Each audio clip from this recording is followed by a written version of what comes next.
謝霆鋒同王菲十指緊扣嘅熱手仲未落去，謝家後院竟然傳出風波，邊個點着呢把火？竟然係謝霆鋒嘅親生仔 Lucas，18 歲剛剛成年。喺謝家一場家宴上 ，Lucas 當住所有人面對王菲講咗7個字：請你離開我父親。謝霆鋒手上隻杯水當場歪咗，水灑滿成張台。然後呢個一向硬淨嘅男人，竟然一個人走入廁所崩潰大喊。一個50歲嘅男人，竟然俾自己個仔一句話擊穿。你覺得誇張？但如果我話你知呢句話 ，Lucas 忍咗14年，由4歲到18歲，佢將所有爸爸唔喺身邊嘅記憶一點一點收藏起來，直到呢一晚全部爆發。咁嗰晚飯局到底發生咗咩？我哋由頭講起。據傳事情發生喺謝霆鋒一間私人住所裏面，唔係節日，唔係生日，亦唔係特別安排嘅慶祝活動，就只係一次普通家宴。但你要知道喺謝家，普通家宴呢4個字本身就唔普通。點解？因為謝霆鋒同王菲復合已經12年，但王菲真正坐上謝家飯桌嘅次數10隻手指都數得晒。嗰晚出席嘅人包括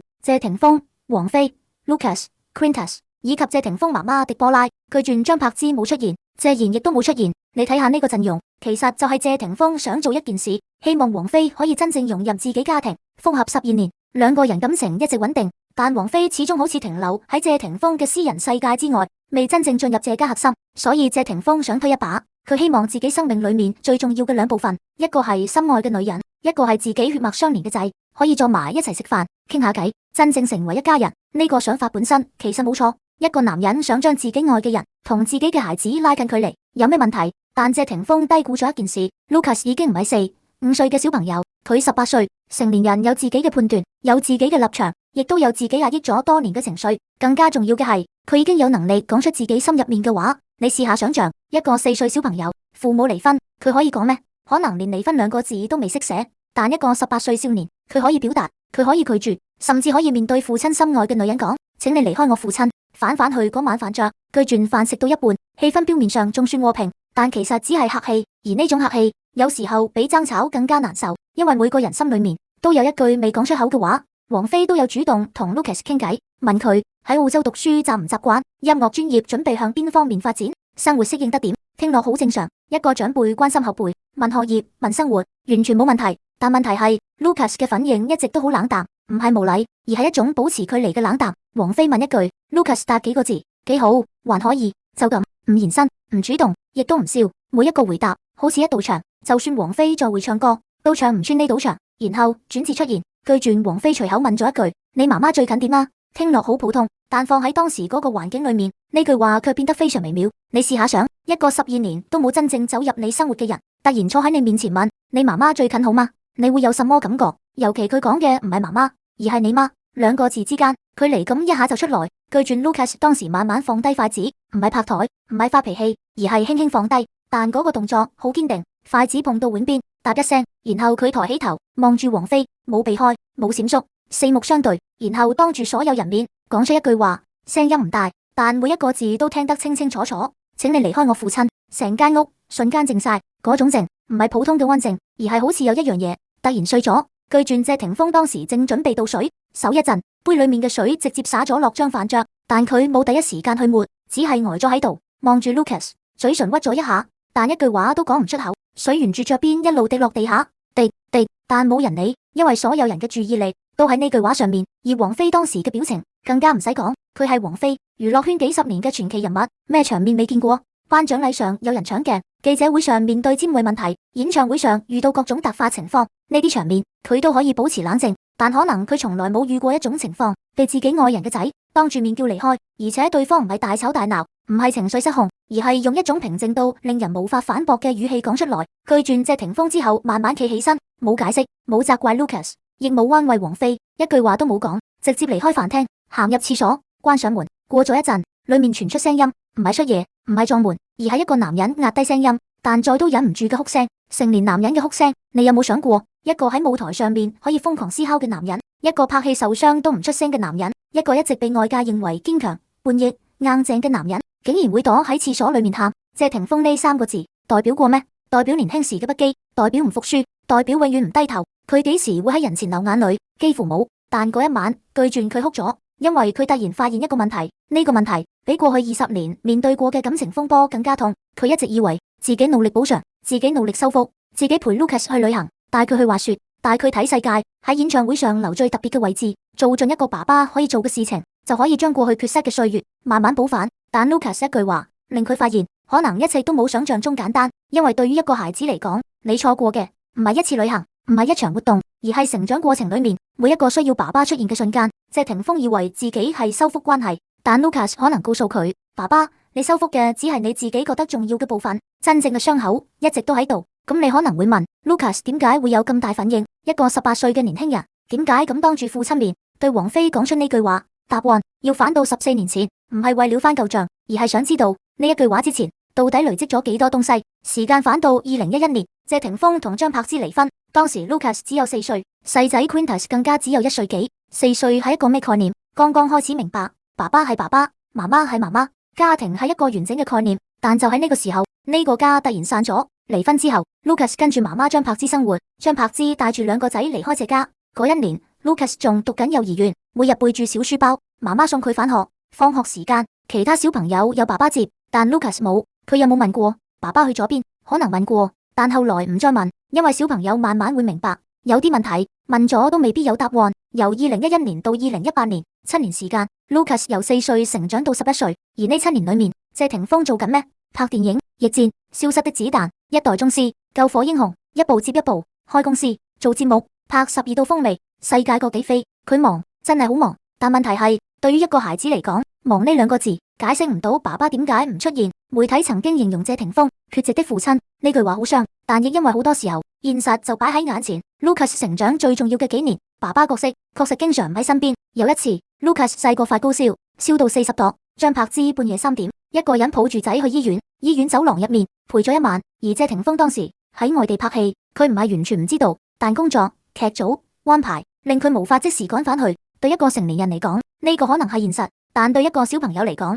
記住嘅只會係我病嗰陣，爸爸唔喺度。1次、2次可能接受，但10次、20次甚至更多，慢慢就會變成一種記憶。我最需要你嘅時候，你都唔在。你可能會問 Lucas 憑咩可以講出咁重嘅一句話？一個18歲嘅年輕人點解會有咁大勇氣當住爸爸同王菲嘅面講出請你離開我父親？其實答案要返去14年前睇，唔係要翻舊賬，而係要明白呢句話背後到底積累咗幾多情緒。2011年，謝霆鋒同張柏芝離婚嗰陣 ，Lucas 只有4歲 ，Quintus 更加只得1歲幾。4歲係咩概念？一個小朋友剛剛學識講完整句子，剛剛明白爸爸媽媽代表咩，剛剛建立屋企呢個概念。但突然之間呢個屋企冇咗，由嗰日起 ，Lucas 跟住媽媽張柏芝生活，張柏芝一個人帶住2個仔離開這家。嗰陣 Lucas 仲讀緊幼稚園，每日背住小書包，媽媽送佢返學。放學時間，其他小朋友見到爸爸嚟接自己，但 Lucas 冇。佢有冇問過爸爸去咗邊？可能問過，但後來慢慢唔問，因為問咗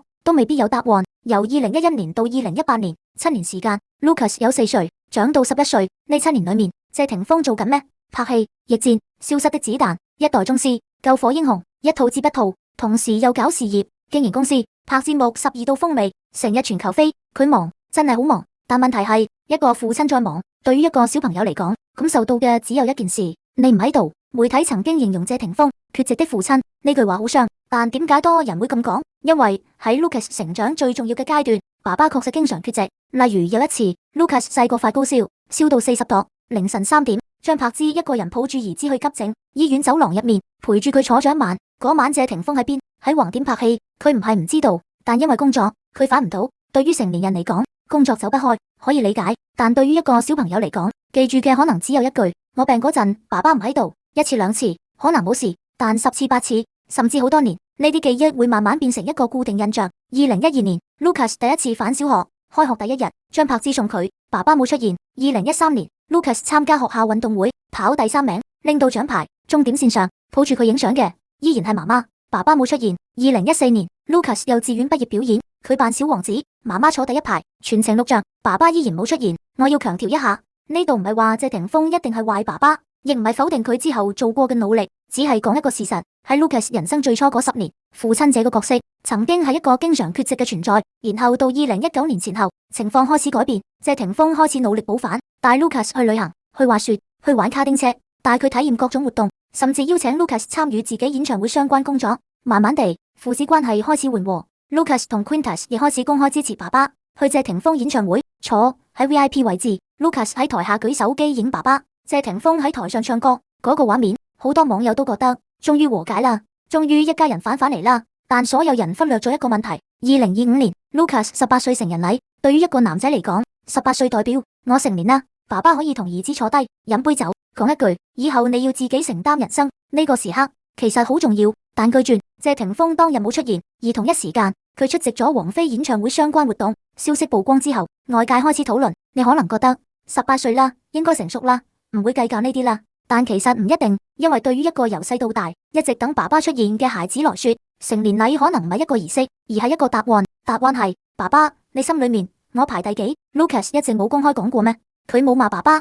冇指責任何人，但有啲失望，唔一定要講出口。有時候一個眼神，一個態度已經說明晒。所以你而家應該明白，如果真有嗰句，請你離開我父親，他可能唔係一頓飯裏面突然爆發，而係14年以來無數個爸爸缺席嘅瞬間，一點一點累積。有4歲，等到18歲，有爸爸點解唔嚟，變成爸爸終於嚟啦。但好似唔係為我而嚟，而 Lucas 真正介意嘅，可能唔係王菲本人，而係一個更深層嘅問題。你哋所有人都希望我理解你哋，但有冇人真正問過我感受係點？講到呢度，你可能會問，如果謝霆鋒曾經缺席咗咁多年，咁 Lucas 到底係邊個帶大嘅？答案其實好明顯，就係張柏芝呢個女人。喺過去14年裏面，幾乎冇缺席過 Lucas 成長任何一個重要階段。好多人對張柏芝嘅印象仲停留喺好多年前，覺得佢係喜劇之王裏面嘅柳飄飄，覺得佢靚、任性、愛喊，覺得佢係娛樂圈裏面一個爭議人物。但如果你睇過佢做媽媽呢14年，你會發現呢個女人比好多人想象中更加堅強。2011年離婚之後，張柏芝一個人帶住2個仔 ，Lucas 嗰陣4歲，Quintus 仲只得1歲幾。由謝家搬出去之後，佢冇開記者會，冇喺網上公開控訴，冇寫長篇文章訴苦，就係安安靜靜照顧2個小朋友。你可能唔知道，一個女人獨力帶2個細路到底有幾辛苦。朝早6點要起身，先幫細仔換衫、沖奶，然後整早餐，叫大仔起身返學，送完大仔返屋企繼續照顧細仔。下午接 Lucas 放學，陪佢做功課，帶細仔出去玩。夜晚煮飯，幫2個仔沖涼，哄佢哋瞓覺。等2個小朋友終於安靜落嚟，可能已經夜晚10點。但第二潮又重新開始，一年又一年，14年，日日如是。你問佢攰唔攰？一定攰。但最難得嘅係，佢從來冇將呢份辛苦變成對孩子嘅壓力。而且張柏芝唔係冇工作，佢一樣要拍戲，一樣面對娛樂圈競爭。但好多時候，佢會因為孩子放棄一啲機會。有一次 ，Lucas 發燒，燒得好嚴重，張柏芝拍完戲返屋企，發現仔仔唔舒服，佢第一時間抱住兒子去醫院，陪住佢睇醫生，一刻都冇離開。有人可能會話，做父母咪都係應該咁，冇錯。照顧孩子本來就係父母責任，但真正難嘅地方係，好多父母知道責任，但未必堅持得到10幾年。張柏芝堅持咗，有 Lucas 4歲，一直陪到佢18歲。而更加令人佩服嘅係，喺呢14年裏面，張柏芝幾乎冇公開講過謝霆鋒壞話，一句都冇。你想象一下，一個女人離婚之後，一個人帶2個仔，前夫繼續事業發展，繼續談感情，繼續出現在新聞裏面。如果佢有一句抱怨，媒體一定會放大，但佢冇，因為佢知道孩子需要爸爸。即使爸爸曾經缺席，都唔應該有媽媽親手摧毀孩子心裏面爸爸嘅位置。有一個細節特別能說明問題。據說有一次，謝賢身體不舒服住院，謝霆鋒因為工作忙，謝婷婷又身處國外。張柏芝知道之後，帶住湯去醫院探望。謝賢見到佢，問你點解嚟？張柏芝回答：你係 Lucas 同 Quintus 嘅爺爺，佢哋嚟唔到，我睇佢哋嚟。一句話，其實包含咗好多東西。離婚歸離婚，夫妻關係結束，但孩子同家族之間嘅感情唔應該一刀切斷。所以後來謝家好多長輩對張柏芝仍然保持尊重，因為他們看到嘅唔係一個前妻，而係一個一直照顧謝家2個孫仔嘅媽媽。而 Lucas 成長過程中睇到嘅亦都係呢啲，佢見到媽媽離婚多年，依然會照顧爺爺，媽媽從來冇公開攻擊爸爸，媽媽一個人撐起整個家庭。所以你問 Lucas 點解咁講出，請你離開我父親，可能就因為佢背後有一個永遠支持佢嘅人，一個陪咗佢14年嘅媽媽。對於 Lucas 來說，張柏芝代表嘅係每日醒來都見到嘅陪伴。病咗有人照顧，傷心有人安慰，考試有人緊張，成長每一步都有媽媽參與。而王菲呢，可能代表另一種存在，一個爸爸心愛嘅女人。但對於 Lucas 來說，感情從來唔係靠身份建立，而係靠時間。有人陪你1年，同有人陪你14年，小朋友心裏面自然會有唔同位置。所以呢場衝突表面上係 Lucas 同王菲之間嘅矛盾，